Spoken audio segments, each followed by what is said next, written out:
was driving home from that conversation was when the Ferguson verdict came out. It was like Uh, it was on NPR right. and everything that followed that. And the day of our concert was the day of the Eric Garner verdict. Like I heard it Hmm. and went to my concert.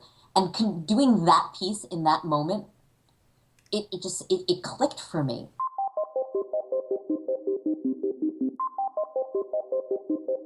And we talked a little bit about that before the concert. I said, I think that it's real easy to clap on 2 and 4 and call it gospel. I said, but I think that if we ignore the desperation, then we miss the bigger picture. And it's a story that still needs to be told.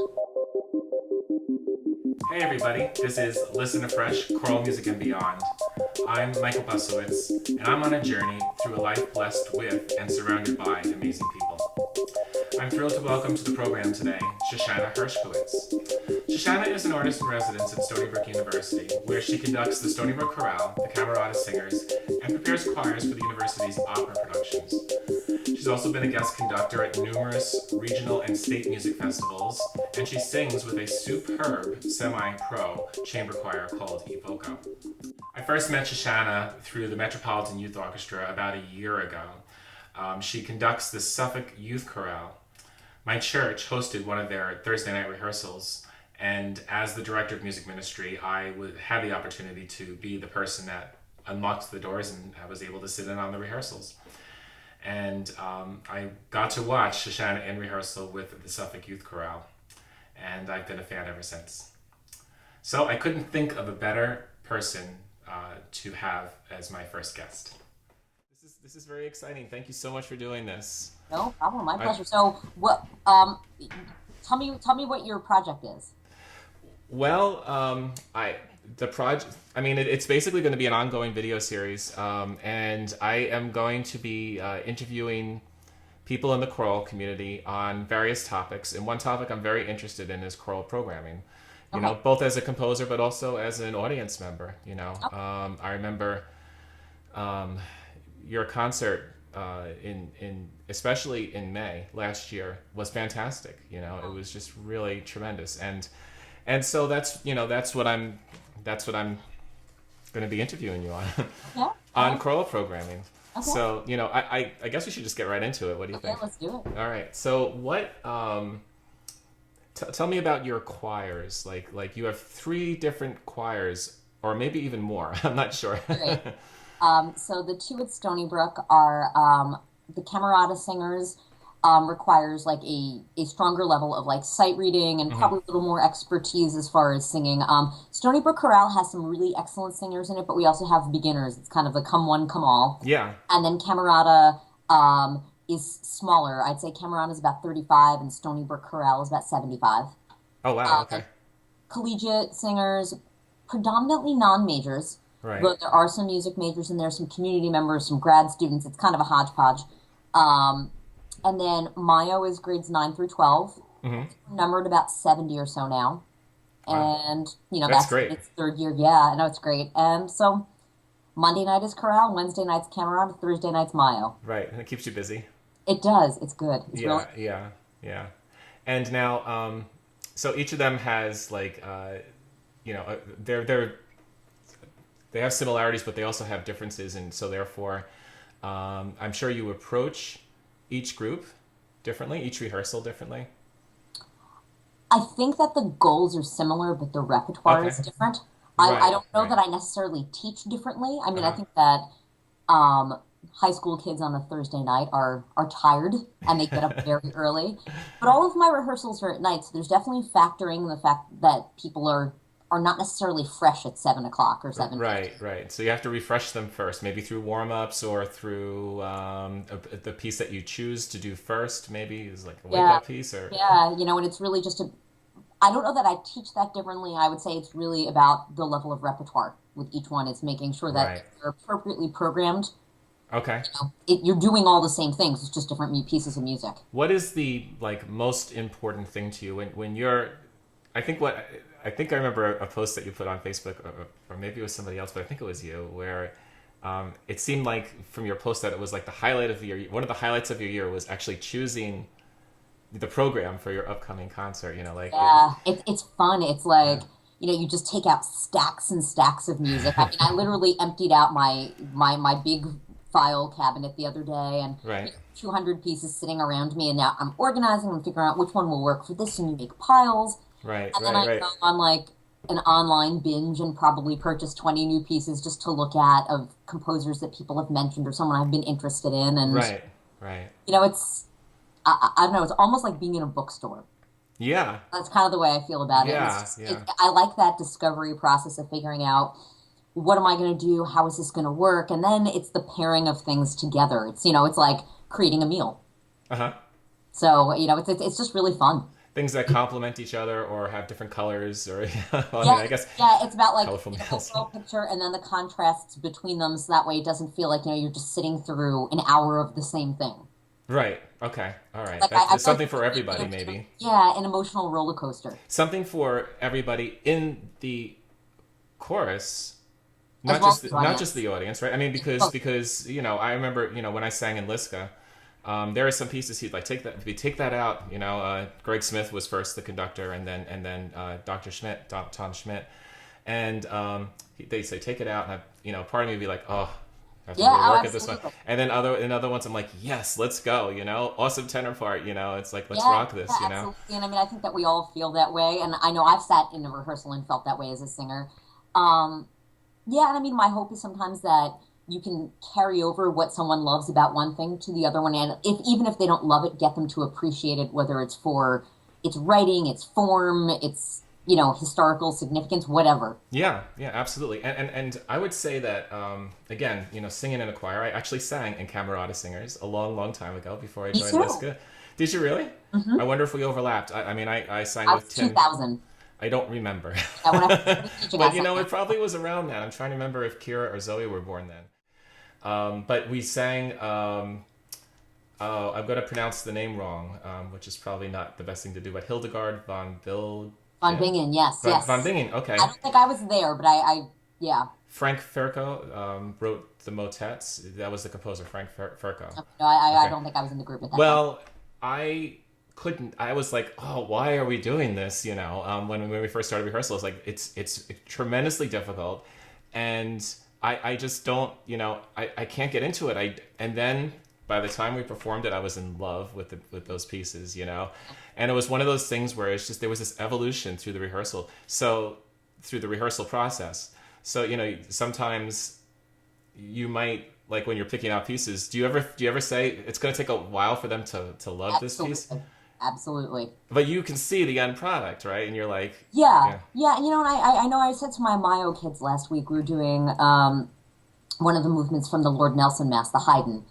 And I said, yes, I know that you guys think, okay, we start every concert with a dead guy and we sing a song in Latin. And I said, and some of this is eating your musical vegetables. Like you need to understand this that's stuff awesome. because it's great building blocks. Musical As a vegetables. musician and as a Yeah. singer, it's well written. I was like, but there's stuff in here that is relatable to you, and how can we discover that? And we actually talked about how Haydn, there's like this real like hip hop techno thing going on in there rhythmically.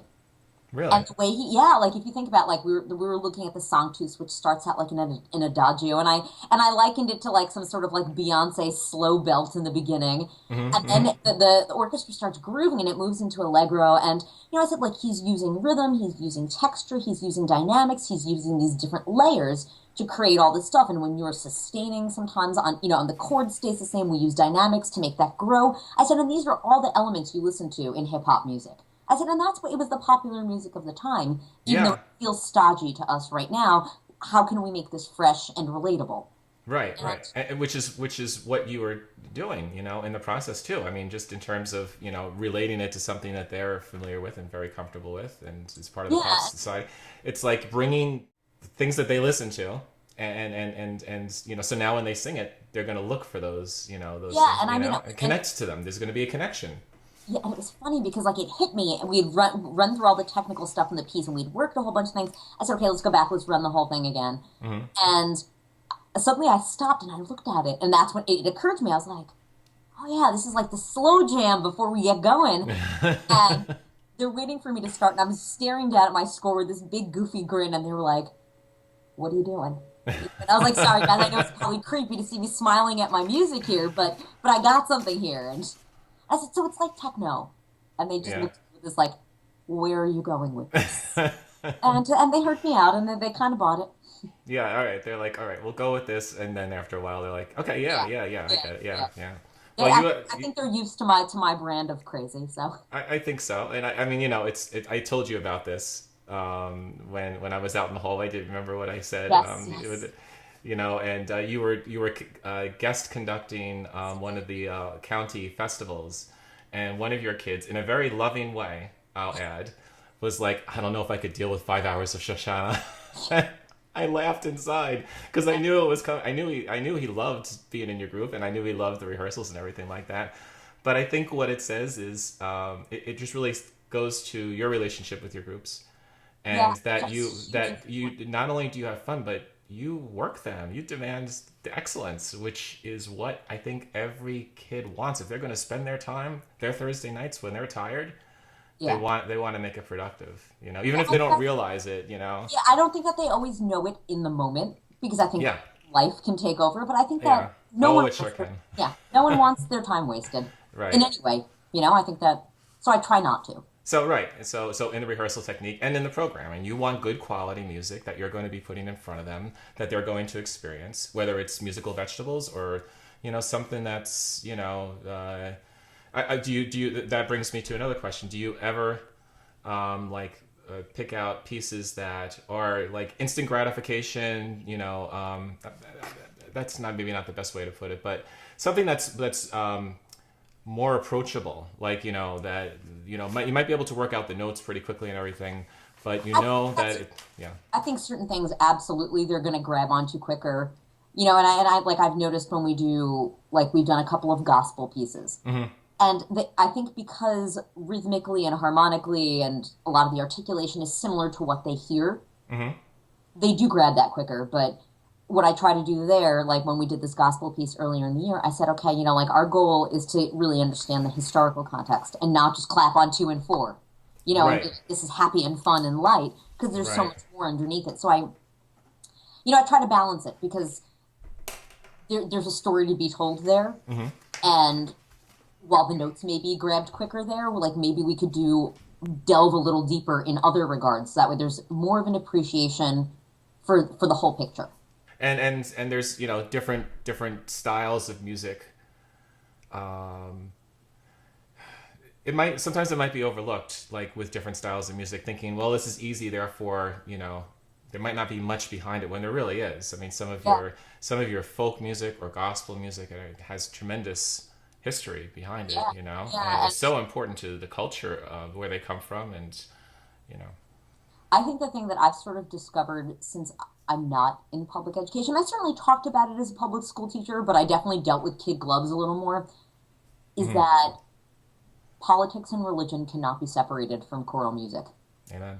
Like I just, and I've said that to them. I said, if you look, 95% of choral music is sacred. Hmm. So if we're going to really understand what we're singing about, we do have to talk about it, whether you believe it or not. And Right, right. and I just said to them, like, look, when we do, something from a Catholic mass, clearly Shoshana Hershkowitz is not trying to sell you anything here. Like, but we're talking. It's important to know what you're singing. Something inspired that piece to be written, and that piece Yeah. has survived, sometimes ages, sometimes centuries, and it's, exactly. So yeah. Like we were just recently talking about, we're doing Fauré's Cantique de Jean Racine at Carnegie with Mayo. Ah, nice. Yeah, it's a beautiful piece. It And, really is. I just said to them, look, Fauré, for him, like religion and music, his faith and his music were inextricably linked. Uh-huh. And I said, that may not be it for you. And that's okay. That's Hmm. like, no one, not everyone sees the world the same way, but it's Right. important to understand his perspective and where he came from when he wrote this particular piece. Hmm. Hmm. So that way we can interpret him. Yes, yes. And go ahead. Oh, sorry. And then like another piece we're doing it's this story. It's a Stephen Hatfield piece, who's like this fantastic educational composer, and he does this retelling of the story of Job. Uh-huh. And we had this whole discussion about how like sometimes biblical stories are hard to take in.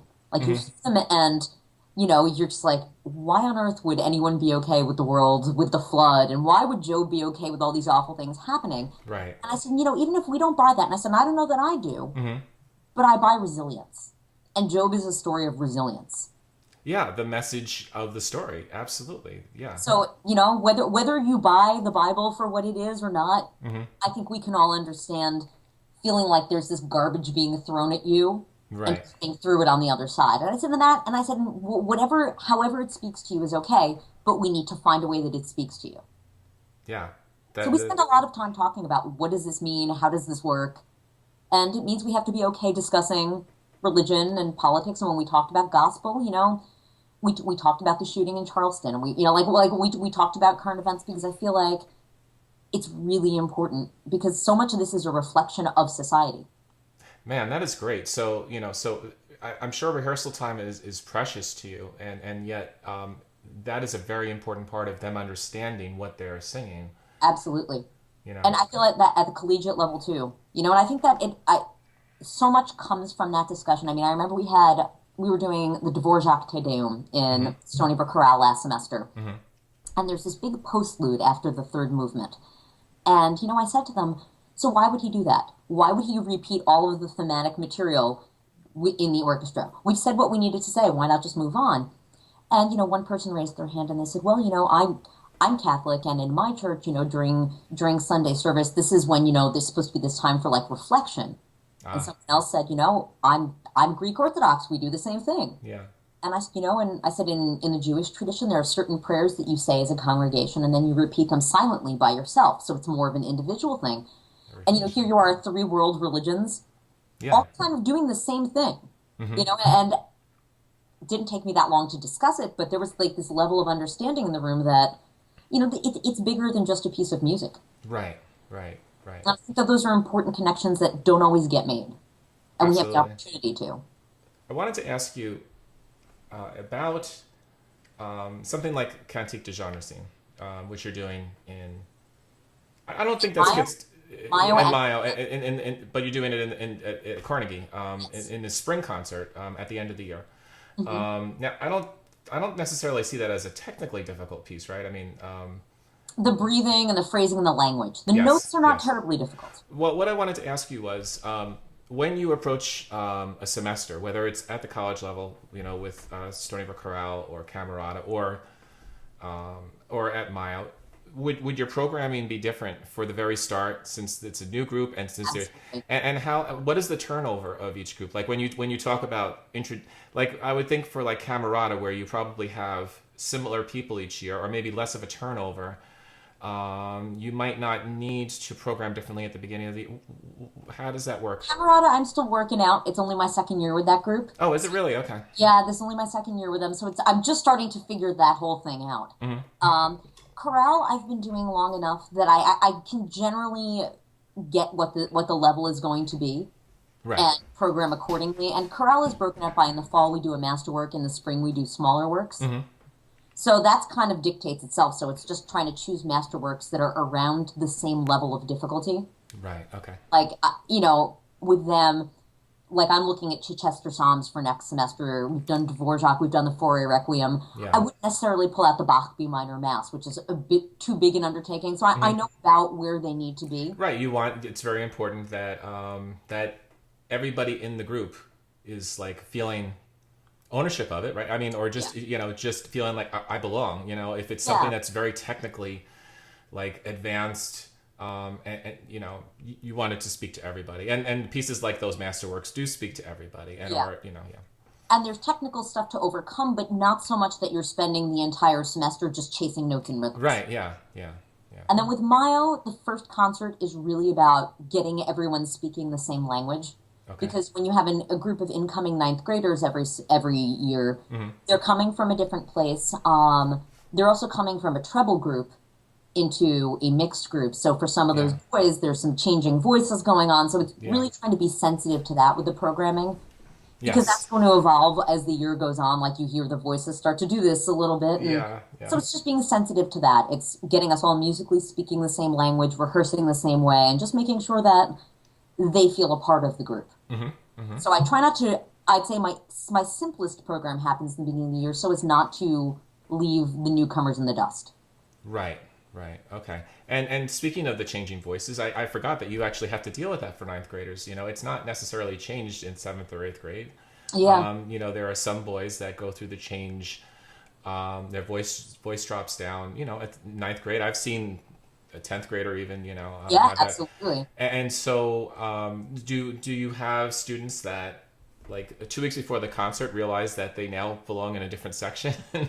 Or how do you handle the changing voice in a group such as, which is, I mean, I hear your group every single time I hear a concert. It's an outstanding group, and so, there's a lot of work that goes into it, and yet you have boys that are going through this. Yeah. I'd say that I am pretty laissez-faire. If they're talking to me and they're saying we're struggling, I will say to them, like, do you want to try the bass part? I'll work with you. I'll do whatever you need. Mm-hmm. And a lot of times they'll say, I can do this, but when I can't hit this note, I leave this out or I do this. And I'll say, okay, if we're 2 weeks before a concert, what's going to make you most comfortable? And let's evaluate what we can do afterwards. And Right. Right.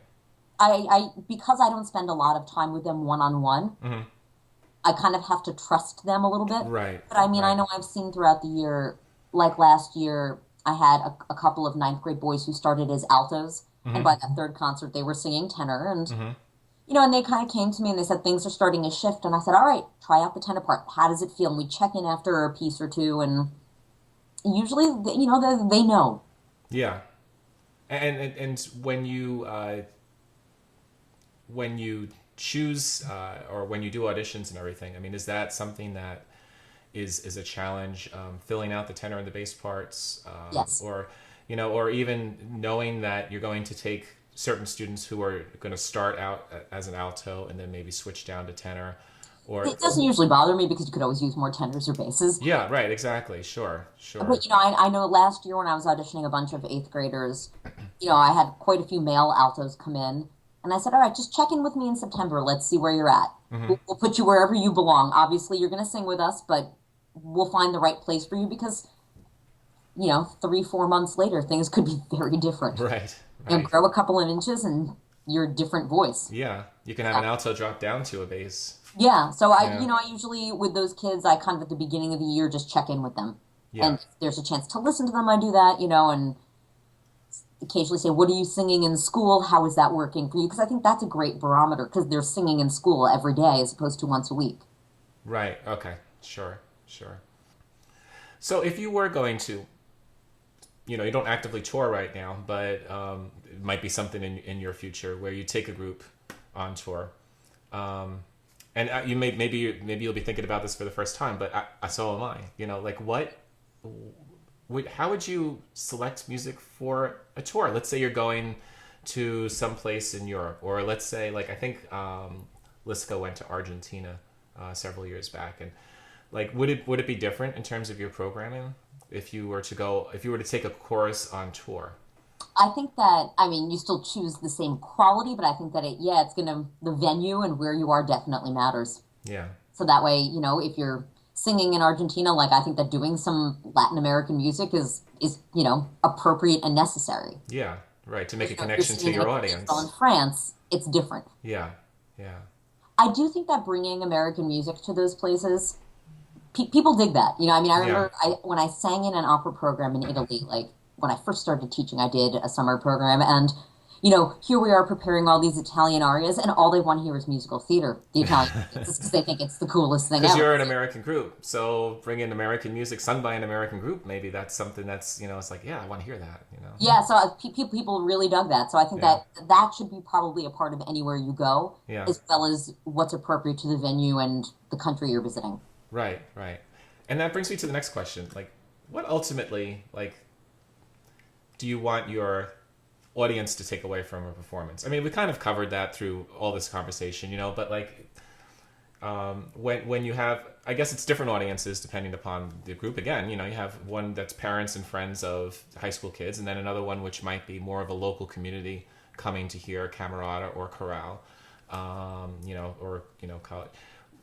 What is, like, maybe it's too vague of a question, but No, it's not. what do you want your audience when they walk out, like, and what do you want them to remember the performance as, or just to take away from the performance? my hope is that they can be moved in some way. And I think like the best letter I ever got was from the aunt of one of the kids who was singing in chorale. Um, and it was the semester, it was 2014, so it was the semester of the gospel mass. We did Robert Ray's gospel mass, which was a real big change for us, because like instead of working with piano or orchestra, suddenly we've got like a bass and drums and like we're Yeah. but I remember the timing of it was interesting. I was talking to one of the members of the choir, who's older, had sung with me for a bunch of years, African American, and he changed the way I looked at this piece because he said to me at the end of one of the rehearsals on the way out towards the concert, he said, "There's so much joy and desperation in this music." I love that. Joy and desperation. And yeah, and I mean, I cry when I think about it because the joy part I understood, Right. but the word desperation like just kind of haunted me. It kind of, Powerful like description, visualization. yeah, and it stayed with me. And as I was driving home from that conversation, was when the Ferguson verdict came out. It was like it was on NPR Right. and everything that followed that. And the day of our concert was the day of the Eric Garner verdict. Like I heard it and went to my concert, and doing that piece in that moment, it clicked for me. Yeah. And we talked a little bit about that before the concert. I said, I think that it's real easy to clap on 2 and 4 and call it gospel. I said, but I think that if we ignore the desperation, then we miss the bigger picture. And it's a story that still needs to be told. And this happened right before the concert, you said. Yeah, like it was. I remember it was, I think, December 3rd or something like that. Yeah, so it was the Garner verdict came out that afternoon. Okay. And so going back to our earlier in the conversation, I mean, I'm putting a few things together here. You enabled that conversation because that conversation was happening from the beginning of the year. Not in that particular, but a current event occurs, okay? Yeah. Something happens. And because you've opened up that channel, Yeah, I think it's you said it came from the student. Did you not just say? yeah, it did. So that came from the and then student. I came in and said, like, look, here we are. Yeah. We need to talk about this, and this needs to be a part of our performance because it's part of the story. I love it. And I remember when this person wrote this letter, she said, when you finished the concert, it was like this magical moment. It was like we stopped, and sometimes when people are so taken in by something, there's like 20 seconds of silence. Yes. And it was that. Yeah. And Yeah. I said to them, I said, you have the potential to really make people understand. Yeah. And I felt like we did. And when those moments happen, it's just sometimes, I mean, you know me, I'm a very politically minded person. Sometimes I think, what am I doing in this field? Like, why Right. aren't I out there trying to change it from government perspective? And then those moments, I think, like, people might walk away and see the world a little differently because of what they just heard. You're making a difference, Yeah. And your choir is making a difference. And, as a composer, these are the things that drive us to write, I mean, most of the time, well, I don't know about most of the time, but yeah, I'll say most of the time, something moves you. It's an event, like for me with my Requiem, the 9/11, catastrophe, the trauma of it, the survivors, but or something of like a Robert Frost poem or a Longfellow program will remind you of something from that you've experienced, and it'll move you to write something. So by opening up the channel with your group and talking about the history behind it, then something happens like a current event.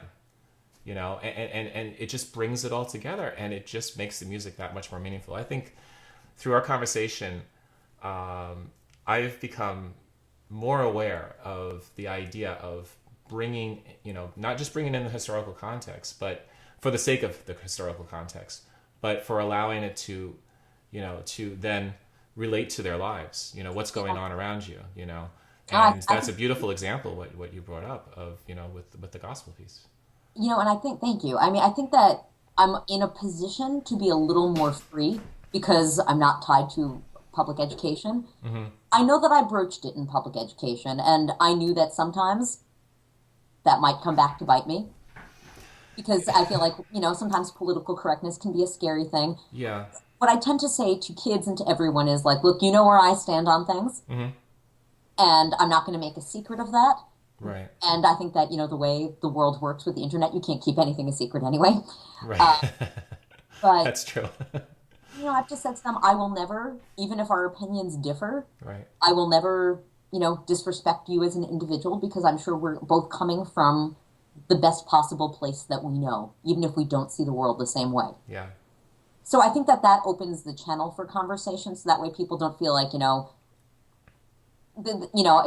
it's funny. My Mayo kids, a couple of them discovered me on Twitter, and I was like, oh dear, and then they're like, you're a Democrat, and I was like, yeah, cat's out of the bag, okay, But I kind of feel like maybe us being comfortable with discussing politics and religion and current events, like maybe that's a good thing, not just for the musical context, but for the human context, because we're not taught how to discuss that in this society. We're not. We're not. And Yeah. maybe, if it's done in this context, people learn how to have a civil conversation, and that's not a bad thing. Absolutely. Absolutely. I totally get that. And as you know, I do a group over the summers.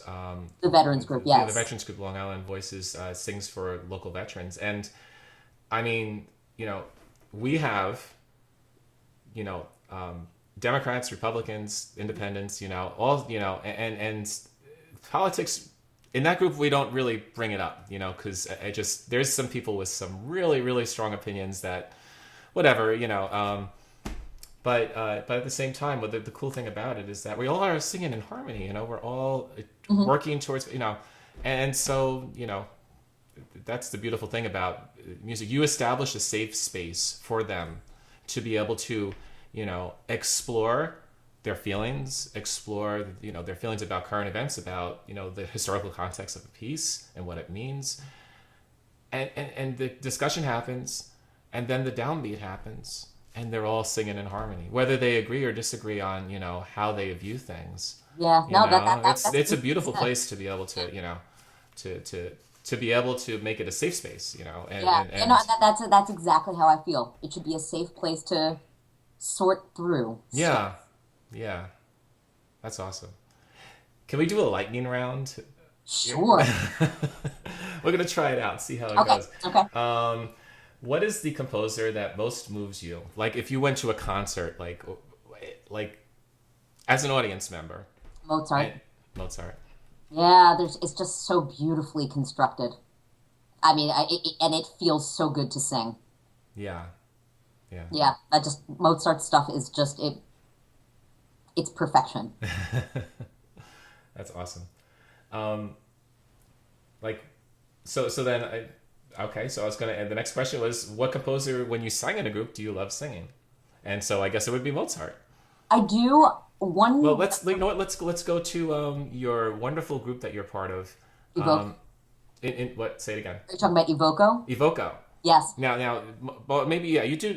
The concert I heard was very like contemporary music. Yes. So we have Mozart historical, and what about contemporary? Barber. We've Mm-hmm. done a lot of Barber in Evoco, and I just he, like they said that Barber slept with poetry by his bedside. Uh huh. So that way he could be inspired.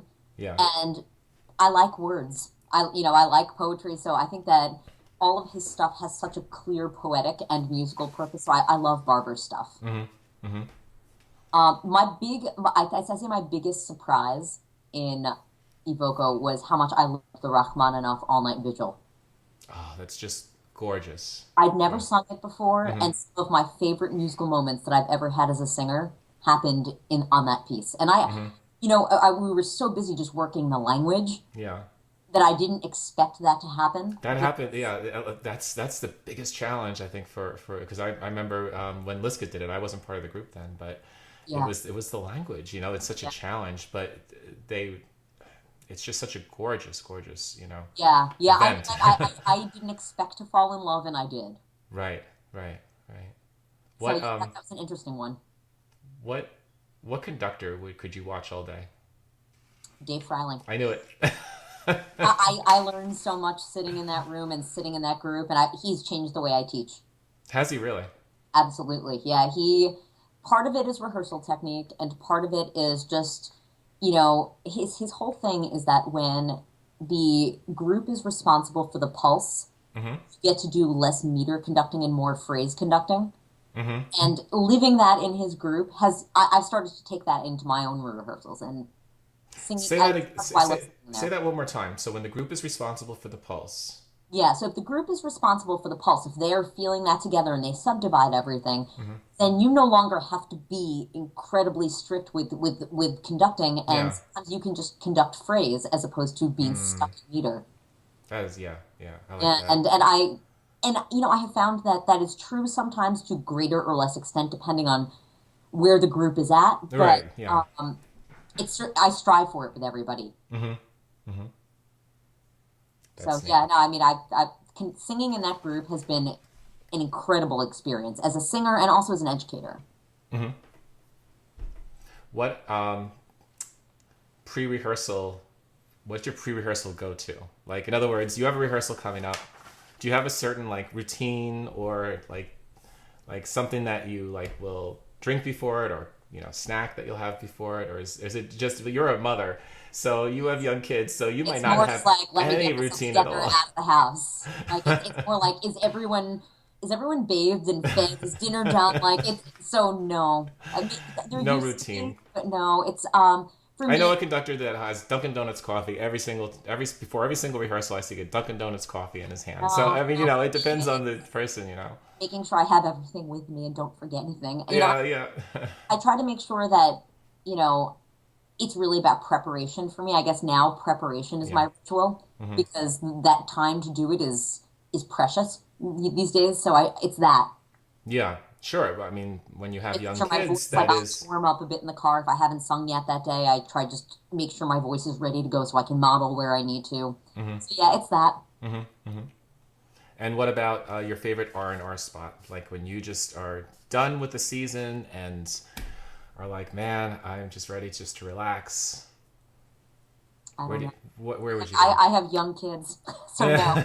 So I don't know. Disney or No, no. I mean, I just for me, I think it's just alone time, which is yeah. again precious and probably the gym, which is Yeah, not that's R and right. R, Okay. but I'm alone. No, but that is. I mean, right? I mean, it is. It's a way to de-stress and to to feel good Yeah, and yeah. yeah. For me, that is yeah, the squat rack. There's my R. Like that's it. That's great. This has been a wonderful conversation. I've really enjoyed this a lot. Thank you So so much. It's a pleasure. thank you. And you're the first guest, right? I'm excited. I'm honored. So no, I think that this is you know, there were a number of things that we spoke about that I just felt were just that I learned from what you said, and I'm richer because of it. So thank you. Thank you. And I think that your description of the safe space is everything I feel you said it so beautifully. Good, good. Well, it's really important. I think especially for our kids and the ages that they're at. I mean, I guess it's important for any age, right? I mean, when you're in college, you're going through a whole different set of issues. Or, I mean, it's a wonderful, wonderful time, but there's I don't think you know it's how wonderful it is when you're in it. yeah. Well, yeah. I always feel yeah. I always say, man, if I could only go to college now instead of when I was 18. I had so much better time going to college at almost 40. Such a bummer. Yeah, yeah. And but especially at high school, I feel this way about middle school a lot too. Oh, Middle school is a really challenging time. I'm noticing that with my daughter, and she's doing great. But I think what she just thrives on is when she goes into a classroom and she feels valued. You know, yeah. and I can see that with the teachers that she has. Whether it's a classroom or whether it's a rehearsal room when she's in orchestra, and that's what you provide on Thursday nights. Is that safe space, and their opinions are valued. Their voice is valued, not just in singing, but also in what they say. Yeah. So No, and I mean, I have come to really adore those kids. yeah, And it's interesting approaching it as a parent now. Because when I taught high school, I was not a parent. right. And it just Isn't it different? it Yeah, I is, mean, isn't it different? Like yeah. back when I was teaching, I taught before I had kids, and then I had kids, and even now it's like I look back as I was a sixth grade chorus teacher, And now I have, I had a sixth grader last year in the house, and I have a fourth grader and a seventh grader now. And it's like, I get it more now than I did back then, because you see them come home, they bare their soul to you, and it's like, wow, anyway, it's great that there's a safe space, and I applaud you for what you're doing, not just in the rehearsal, but the amount of preparation that you do and thought that you put into Thank you. The rehearsal and the whole entire season and your kids. So thank you.